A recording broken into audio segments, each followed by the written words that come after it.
Halo anak-anakku, selamat pagi. Bagaimanakah kabar kalian di rumah masing-masing? Iya, saya tetap sehat Pak Boni. Saya tetap bisa belajar bersama. Bersyukurlah dan terima kasih kepada Tuhan ya atas kasih dan sayangnya itu hingga kita semua masih diberi kesehatan. Kalian juga tetap dibimbing dengan penuh cinta dan sayang dari mama dan papa. Baik anak-anak, jika kalian sudah siap untuk belajar bersama, mari kita mulai ya. Hari ini kita akan belajar IPA melanjutkan pertemuan minggu yang lalu. Jika minggu yang lalu kalian semua sudah belajar tentang perkembangbiakan hewan dan manusia, maka hari ini kita akan belajar perkembangbiakan tanaman atau tumbuhan. Anak-anak, perkembangbiakan tanaman atau tumbuhan itu terbagi menjadi dua cara, yaitu vegetatif dan genetatif. Secara vegetatif terbagi menjadi dua, yaitu vegetatif alami dan vegetatif buatan. Sedangkan secara genetatif itu melalui penyerbukan dan pembuahan. Seperti apakah itu? Mari kita teruskan anak-anak ya. Yang pertama secara vegetatif. Perkembangbiakan dengan bagian tubuh tumbuhan atau tanpa melalui proses perkawinan disebut perkembangbiakan cara vegetatif, di mana bagian tubuh induk tumbuhan yang dijadikan tumbuhan baru itu disebut alat perkembangbiakan vegetatif. Yang pertama adalah vegetatif alami. Pembiakan vegetatif tanpa bantuan manusia disebut vegetatif alami. Alat pembiakannya tumbuh dengan sendirinya dari tumbuhan itu sendiri, yaitu melalui tunas, umbi, spora, dan rizoma. Satu persatu kita bahas.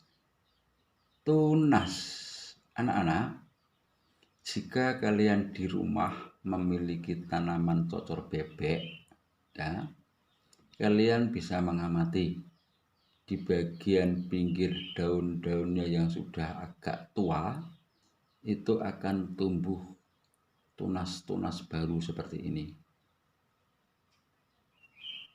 Tunas ini jika kalian tanam bisa menghasilkan tanaman yang baru. Nah, tunas itu disebut dengan tunas adventif. Contoh tanaman lain yang bisa berkembang biak dengan tunas adalah pisang, cemara, sukun, dan tebu. Pada tanaman tunas yang berkembang dengan tunas, maka tunas adventif akan tumbuh pada akar. Terlihat contoh gambar ini. Ini cemara, dan ini ada akarnya. Dan dari akar ini tumbuh tunas yang baru. Ini dia. Nah, demikian juga pada tanaman pisang ini. Ini akan tumbuh tunas-tunas baru ya dari akarnya, dan pisang ini berakar serabut. Lanjut anak-anak ya. Yang kedua adalah spora. Jenis tanaman paku-pakuan sering ditanam orang sebagai tanaman hias, misalnya suplir. Nah, pada bagian bawah daunnya terdapat titik-titik berwarna coklat yang disebut dengan spora. Nah, spora itulah yang berfungsi sebagai alat perkembangbiakan. Dan jika spora jatuh, maka akan tumbuh tanaman baru. Kita lihat gambarnya di sini. Ya, di balik daunnya ini akan tumbuh titik-titik coklat ya, coklat tua ya. Dan ini yang disebut dengan spora. Dan jika jatuh ke tanah, maka akan tumbuh tanaman baru. Demikian juga dengan tanaman paku. Ya. Selanjutnya adalah umbi. Jika tanaman berkembang biak dengan umbi ditanam, Dari umbi keluar akar dan tunas sehingga tumbuh tanaman baru. Umbi yang ditanam menjadi sumber makanan bagi pertumbuhan tanaman sebelum menghisap makanan sendiri dari tanah. Nah, perkembangbiakan tanaman secara umbi ini dibagi menjadi 3, yaitu umbi batang, umbi lapis, dan umbi akar. Contoh tanaman yang berkembang biak dengan umbi batang itu ini, kentang. Ya. Dan ini penampakan buah kentang ya. Tentu kalian sudah tahu semua, hampir tiap hari makan ya. Enak memang, apalagi digoreng, dicocol dengan sambal itu ya, wah nikmat. Baik, yang kedua adalah umbi lapis. Nah, tanaman yang berkembang biak dengan umbi lapis contohnya adalah ini. Ini apa anak-anak? Iya, pasti semua tahu ya, ini adalah bawang merah, bawang putih, dan ini adalah bawang bombay. Dan yang berikutnya adalah tanaman yang berkembang biak dengan umbi akar. Ini contohnya singkong dan wortel. Lanjut ya. Yang keempat adalah rhizoma. Jika kalian mempunyai tanaman semacam kencur, lengkuas atau kunyit di sekitar rumahmu, kalian nanti juga bisa mengamati sendiri. Anak-anak, di tanaman lengkuas, kunyit atau kencur, kamu akan menemukan ruas-ruas pada batangnya. Nah, jika ruas-ruas itu ditanam, akan tumbuh tanaman yang baru. Tumbuhan tersebut berkembang biak dengan rhizoma namanya ya. Nah, rhizoma itu disebut juga dengan akar tinggal atau akar tongkat. Nah, sebenarnya rhizoma itu adalah batang yang tumbuh di dalam tanah. Kita lihat ini gambarnya ini. Batang yang tumbuh di dalam tanah. Ini rhizomnya, ini akarnya, dan ini tunas yang baru. Dan ini bunga, dan ini daunnya. Ya. Nah, ini kencur. Sama perkembangbiakannya. Ini lengkuas dan ini kunyit. Nah, lanjut. Yang kedua adalah vegetatif buatan. Anak-anak, vegetatif buatan itu ya dibantu oleh manusia. Sebab yang bisa membuat tanaman itu berkembang biak ya dengan cara manusia yang membuatnya. Maka bagaimanakah perkembangbiakan vegetatif buatan yang dibuat oleh manusia itu? Yang pertama adalah stek. Stek adalah cara pembiakan dengan menanam bagian dari tanaman. Misalnya adalah batang. Contoh perkembangbiakannya yang bisa dilalui melalui stek itu adalah ketela pohon dan tebu. Ini stek ada 2 ya, ada stek batang dan stek daun. Ini contohnya cara menstek tanaman pada ketela atau singkong ya. Bisa kalian lihat ini. Ini batang singkong, kemudian kalian potong dengan pisau atau sabit ya, dibuat seperti ini. Dan ini dibuat agak lancip, kemudian ditanam. Nah, dari bagian batang tanaman yang ditanam ini, maka akan tumbuh tunas baru. Ini akarnya. Mudah kan? Kalian nanti bisa mencoba sendiri di rumah. Baik, yang berikutnya adalah stek daun. Nah, ini dia gambarnya seperti ini. Bagian dari daun itu kemudian kamu letakkan di tanah, kamu uruk dengan sedikit tanah, kemudian akan tumbuh tanaman yang baru. Baik, lanjut ya. Yang berikutnya adalah cangkok. Jenis tumbuhan yang dapat dikembangbiakkan dengan cara cangkok adalah jenis tumbuhan yang batangnya berkayu atau berbiji belah. Misalnya jambu, jeruk, atau mangga. Nah, ini adalah gambar cara mencangkok ya. Yang pertama ini pilih dahan yang bagus ya, jangan yang bengkok ya. Kurang lebih 10 cm ini diberi batas ini, kemudian dikerat. Kerat ujung sini dengan ujung sini. Nah, kemudian kulitnya itu dikupas pakai pisau atau jenisnya ya. Nah, penampakannya akan seperti ini. Nah, Setelah itu cari plastik, kemudian potong ujungnya seperti ini. Tengahnya kamu kasih tanah yang subur. Bisa juga kamu lapisi dengan sabut kelapa ya, kemudian diikat. Tunggu beberapa hari kemudian akan tumbuh tunas dari sini dan bisa ditanam. Mudah kan? Baik, lanjut. Yang berikutnya adalah enten atau menyambung. Nah, kamu lihat gambar ini, cara mengenten tanaman atau menyambung tanaman. Tanaman yang bagian bawah kamu kasih lubang seperti ini, dikerat seperti ini. Yang atas kamu kasih lancipan seperti ini. Kemudian bagian atas kamu masukkan di bagian bawah seperti ini, kemudian ditali seperti ini. Nah, beberapa hari kemudian akan tumbuh tunas yang baru. Ini contoh. Mudah kan anak-anak? Nah, yang berikutnya adalah okulasi atau menempel. Nah, kamu lihat ini. Pilih batang tanaman yang bagus tentunya ya, jangan bengkok-bengkok. Kemudian kamu kerat seperti ini. Bentuknya ya, pakai pisau. Nah, kemudian kamu hilangkan kulitnya di sini.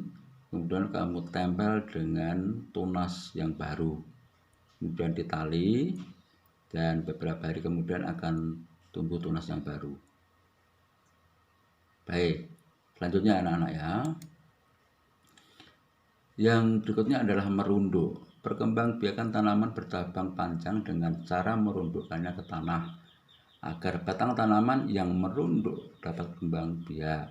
Dari ruas-ruas batang tanaman tersebut akan tumbuh akar dan menjadi tanaman baru. Kalian lihat pada gambar ini.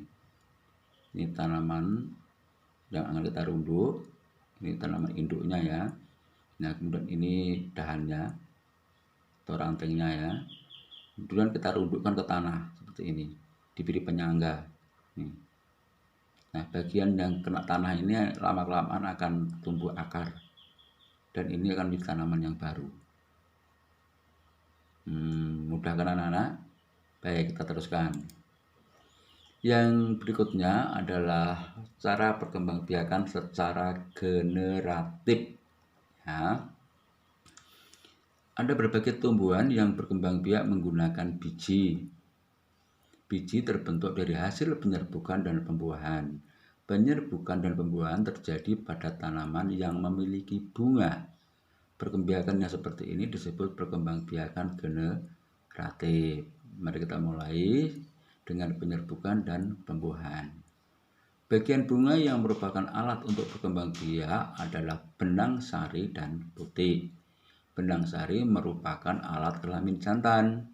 Putik merupakan alat kelamin betina. Penyerbukan itu terjadi apabila serbuk sari yang dihasilkan oleh benang sari jatuh pada kepala putik. Selanjutnya akan terjadi pembuahan dalam bakal buah. Pembuahan adalah bersatunya sel kelamin jantan dengan sel kelamin betina membentuk individu yang baru. Setelah terjadi pembuahan, akan menjadi buah yang di dalamnya mengandung biji. Pada biji terdapat bakal calon tumbuhan baru.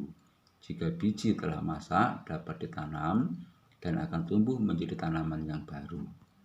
Biji merupakan hasil penyerbukan dan pembuahan serta alat berkembang biak. Lanjut anak-anak ya. Nah, ini Pak Boni beri gambar bunga yang disebut dengan bunga sempurna ya. Kenapa Pak kok disebut bunga sempurna? Karena dalam satu bunga ini sekaligus terdapat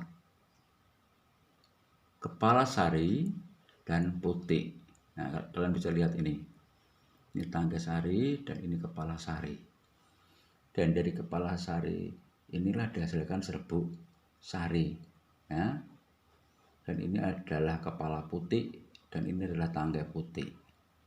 Nah, kepala putik dan tangkai putik ini disebut dengan putik. Dan ini adalah mahkota bunga. Dan yang ini adalah bakal buah. Yang ini adalah kelopak bunga dan yang ini adalah bakal biji. Yang terakhir ini adalah dasar bunga. Bagaimanakah proses penyerbukan dan pembuahan terjadi? Mari kita lihat. Anak-anak, dari kepala sari ini akan muncul serbuk sari. Nah, serbuk sari ini akan jatuh kepada kepala putik. Saat itulah terjadi penyerbukan. Ya. Nah, ketika sudah terjadi penyerbukan, maka selanjutnya akan terjadi pembuahan, di mana sel kelamin jantan dan sel kelamin betina itu bertemu. Nih. Dan akan tumbuh buah. Nih buahnya. Setelah terjadi pembuahan, maka buah ini akan tumbuh ya. Nih. Nah, di dalam buah inilah ada biji. Ketika buahnya ini sudah besar, bijinya juga ikut membesar. Dan ketika sudah masak, biji ini bisa ditanam dan menjadi tanaman yang baru. Nah, itulah proses penyerbukan dan pembuahan yang terjadi pada tanaman. Nah, lanjut anak-anak ya. Nah, apa sajakah yang bisa membantu proses penyerbukan? Nah, satu adalah hewan, yang kedua adalah angin, dan yang ketiga adalah manusia. Hewan apa sajakah yang bisa membantu proses penyerbukan? Ada kupu-kupu, lebah, burung-burung pemakan nektar.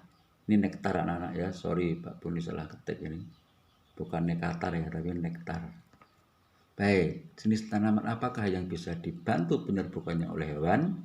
Misalnya ini adalah belimbing. Ini ada apa anak-anak ini? Jeruk.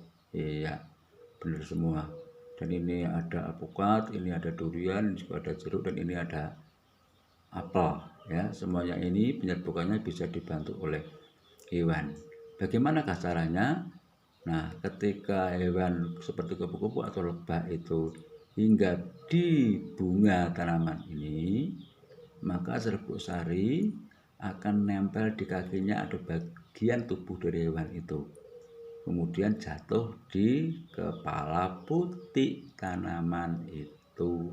Terjadilah penyerbukan. Nah, yang kedua adalah angin. Bagaimana Pak angin bisa membantu proses penyerbukan? Nah, seperti ini ya. Angin ini akan membawa serbuk sari yang dihasilkan oleh kepala sari. Kemudian ketika terbawa oleh angin, ada sebagian serbuk sari yang jatuh di kepala putik tanaman itu. Akhirnya terjadilah penyerbukan, dan ini adalah contoh tanaman yang penyerbukannya bisa dibantu oleh angin. Ini padi, ini ada jagung. Yang terakhir adalah dibantu oleh manusia.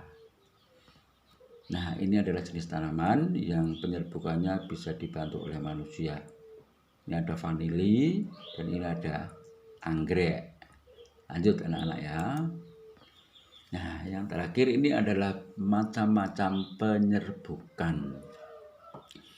Ada 4 jenis penyerbukan, yaitu penyerbukan sendiri, penyerbukan tetangga, penyerbukan silang, dan penyerbukan bastar. Satu persatu Pak boleh jelaskan ya.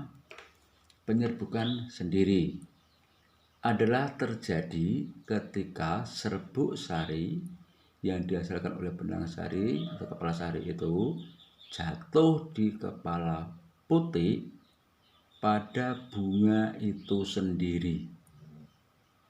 Ya, pada bunga yang sama. Maka disebut penyerbukan sendiri. Nah, yang kedua adalah penyerbukan tetangga. Terjadi